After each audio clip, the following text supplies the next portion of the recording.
ओम गणेशाय नमः। ओम नमः शिवाय।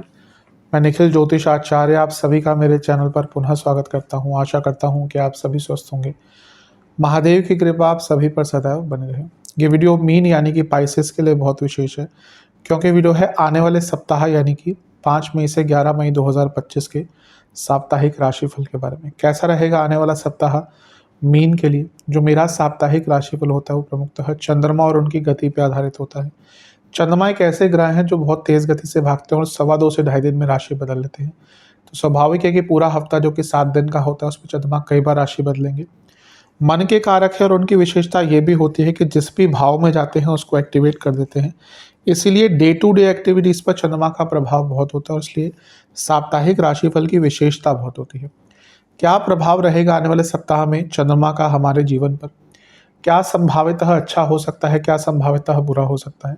इन सब चीज़ों को जानने के लिए, समझने के लिए, ज्योतिष के माध्यम से थोड़ी बहुत गाइडेंस प्राप्त करने के लिए ये जो साप्ताहिक राशिफल होता है वो अति विशेष होता है। यदि आपकी लग्न राशि या चंद्र राशि मीन है, दोनों ही गाइडेंस के लिए इस राशिफल को देख सकते हैं। जहाँ से आपको ज़्यादा सूट करता है, रिलेट करता है, वहाँ से इसको ऑब्जर्व कीजिए। व्यक्तिगत तौर पे मेरा मानना है कि लग्न राशि से देखेंगे तो अच्छा है। इनकेस आपको नहीं पता अपनी लग्न राशि, तो आप अपनी चंद्र राशि से भी इसको ऑब्जर्व कर सकते हैं। तो शुरू करते हैं इस अत्यंत महत्वपूर्ण साप्ताहिक राशिफल का। चंद्रमा आपके छठे भाव में आ जाएंगे, यानी कि सिंह में। ये होगा 5 तारीख को दिन के 2 बजे और 8 तारीख सुबह के 3 बजे तक चंद्रमा का प्रवास यहीं पर रहेगा। चंद्रमा का छठे भाव में आना एक प्रकार से मिश्रित माना जाता है। अच्छा ये है कि रुके हुए कार्य पूर्ण होते हैं, जीवन को गति प्रदान होती है। पैसा कुछ रुक रहा था, लीगल कार्य, करियर में, बिजनेस में कुछ कार्य अटक रहे थे, वो पूर्ण होते हैं।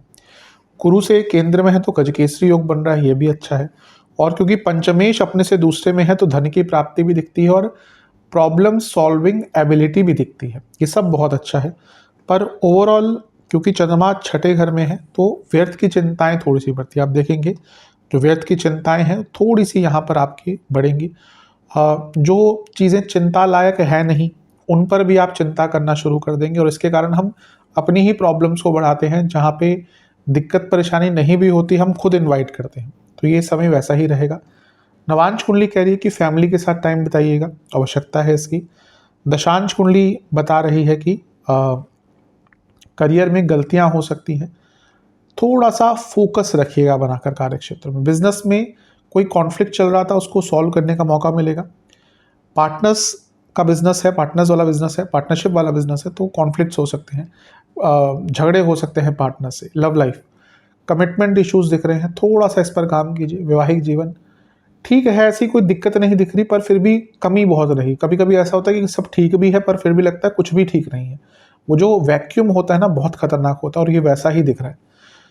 सेहत, स्टूडेंट्स की जहाँ तक बात है, आप बस कसूरवार ठहरा रहे हैं दूसरी चीज़ों को, परिस्थितियों को। मेरे पास ये नहीं है, मेरे पास वो नहीं है। जो कर सकते हैं अपनी एबिलिटीज़ के अनुसार, अपने रिसोर्सेज के अनुसार कीजिए। किसी चीज़ का वेट मत कीजिए। सेहत के अनुसार आपको पेट के रोग, आंखों के रोग और दांतों के रोग तंग करेंगे। ब्लड डिसऑर्डर कोई है, दिक्कत बढ़ेगी और स्लीप डिसऑर्डर्स थोड़े से रहेंगे। सर्वाष्टक में आपका लाभ स्थान बली है, ये बता रहा है कि फंसा हुआ पैसा था कोई, वो वापस आ सकता है। 10 तारीख दिन के 2 बजे के आसपास, नहीं सॉरी 8 तारीख सुबह के 3 बजे के आसपास चंद्रमा राशि बदलेंगे और आपके सप्तम भाव यानी कि कन्या में प्रवेश कर जाएंगे और 10 तारीख दिन के 2 बजे तक यहीं पर रहेंगे। इससे एक दिन पहले बुध का गोचर भी हो चुका होगा, यानी कि वो मेष में प्रवेश कर जाएंगे। 7 तारीख को चंद्रमा का सप्तम में आना न्यूट्रल होता है, लेकिन यहाँ पर चंद्रमा का प्रभाव या चंद्रमा पर प्रभाव बहुत ग्रहों का है। अच्छा, वो त्रिकोण के स्वामी है तो केंद्र में आ गए तो राजयोग बनता है, ये ठीक है, अच्छा है। पर अच्छा, गुरु की दृष्टि भी है, ये भी अच्छा है, गुरु बचाव करेंगे जो इतने सारे प्रभाव है। लेकिन यहाँ पे देखिए ग्रहण दोष लग गया, ऊपर से शनि का प्रभाव आया तो विष दोष भी लग गया। अब शनि लाभेश है, उनका चंद्रमा को देखना जो लक्ष्मी स्थान के स्वामी है, और केतु के साथ बैठना, कोई पैसा बहुत टाइम से फंसा हुआ था वो वापस आ सकता है। गुरु का प्रभाव प्रोटेक्ट करेगा, पर ये शनि का प्रभाव विष दोष भी बना रहा है, ग्रहण दोष भी है, तो मैरिड लाइफ में थोड़ी दिक्कत आ सकती है। आपका अगर आप बहुत पॉपुलर हैं तो थोड़ा सा आपका जो नाम है उसको कोई ख़राब करने की कोशिश करेगा, इसलिए थोड़े से सिंसियर रहेगा अपने कार्यों के प्रति। इतना बुरा नहीं क्योंकि गुरु की दृष्टि है, पर इन सारे एरियाज़ में प्रोफेशनल लाइफ में, पब्लिक इमेज में, जीवन में बैलेंस मेंटेन करने में, हर चीज़ में थोड़ी सी कठिनाई यहाँ पे आएगी। तो थोड़ा सेंसिटिव टाइम अवश्य है।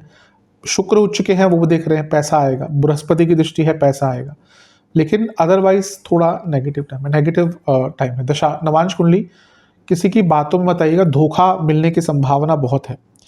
दशांश कुंडली कार्य क्षेत्र में अगर कुछ काम अपने आप नहीं कर पा रहे तो हेल्प मांगिएगा, हिचकिएगा मत उससे कि अपने आप ही करूँगा या करूँगी सब कुछ। बिजनेस में ऐसा लग रहा है कि कुछ लोग, अगर बड़ा बिजनेस है आपका ना, आपकी ही कंपनी में कुछ लोग हैं जो आपको नुकसान पहुंचा रहे हैं, थोड़ा ध्यान दीजिएगा इस चीज़ का। लव लाइफ ठीक है, ऐसी कोई दिक्कत नहीं दिख रही लव लाइफ पे, ऐसा कोई प्रॉब्लम नहीं दिख रहा, लेकिन एक सकारात्मकता की कमी दिख रही है, वो वापस लेके आइए। धीरे धीरे करके ना, अगर पॉजिटिविटी कम होती है तो रिलेशंस खराब होते हैं। वैवाहिक जीवन गड़बड़ दिख रही है, बहुत गड़बड़ दिख रही है, बहुत प्रॉब्लम्स दिख रही है। ट्रस्ट इशू से लेकर एक अपूर्णता का भाव रहेगा। स्टूडेंट्स बहुत ज़्यादा ओवर थिंकिंग करेंगे, अपनी ओवर थिंकिंग पे कंट्रोल कर लिया तो हफ्ते का ये भाग बहुत अच्छा है। सेहत की जहाँ तक बात है, इन्फेक्शंस, नसों के रोग, आंखों के रोग, दांतों के रोग, सर्वाष्टक में आपका लाभ स्थान नहीं बलिए। बिजनेस में पैसा भरपूर आ सकता है।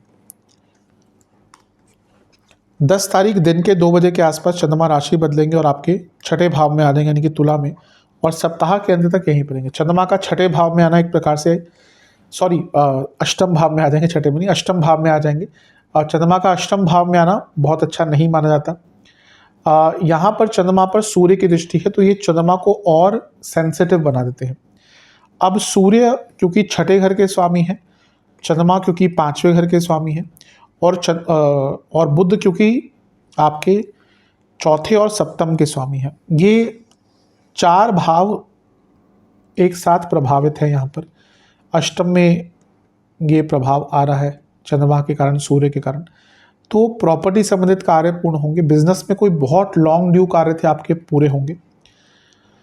पर मानसिक दृष्टिकोण से हफ्ते का अंतिम भाग सबसे कठिन रहेगा। कई चिंताएं, कई फालतू की चिंताएं, कई फ्यूचर को लेकर चिंताएं बहुत तंग करेंगी। बुध जो है वो आपके बाधकेश भी है।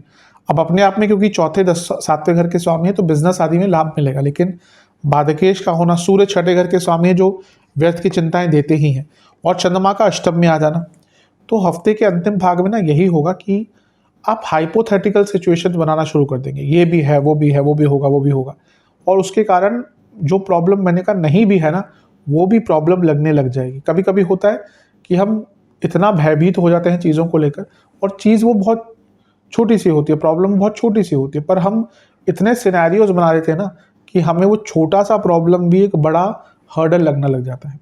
हफ्ते के अंतिम भाग में वही होगा। मंगल का प्रभाव है। मंगल एक प्रकार के, मैं हमेशा कहता हूँ, मेरे हिसाब से मीन के लिए योग कारक ग्रह का प्रभाव देते हैं। भाग्येश है, धनेश है, पैसा आएगा, भाग्य का साथ मिलेगा, और सूर्य की दृष्टि है, मंगल की दृष्टि है, दोनों अग्नि तत्व है, तो कभी कभी गुस्सा बहुत तेज आ जाएगा। एक चीज़ है जो थोड़ा सा तंग करेगी, वो है गुरु से छठे में होना शकट योग, और वो लग्नेश भी है, लग्नेश से भी छठे में होना।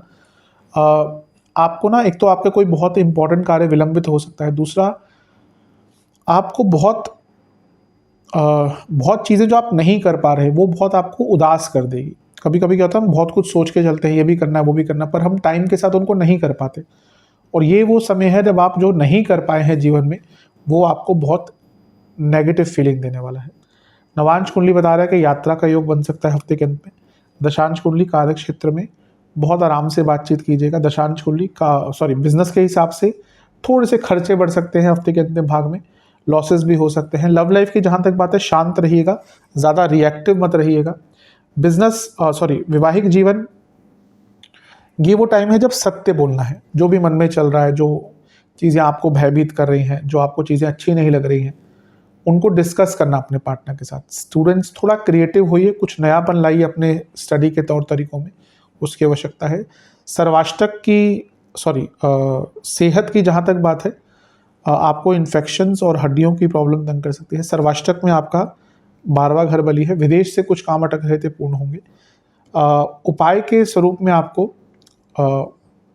ओम शंकराय नमः मंत्र का 21 बार जाप करना है, महादेव को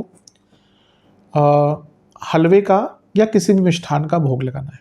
आशा करता हूँ कि वीडियो काम आएगी। चैनल पर नए हैं सब्सक्राइब कीजिए, वीडियो को लाइक कीजिए। मिलता हूँ अगली वीडियो में, तब तक के लिए ओम नमः शिवाय।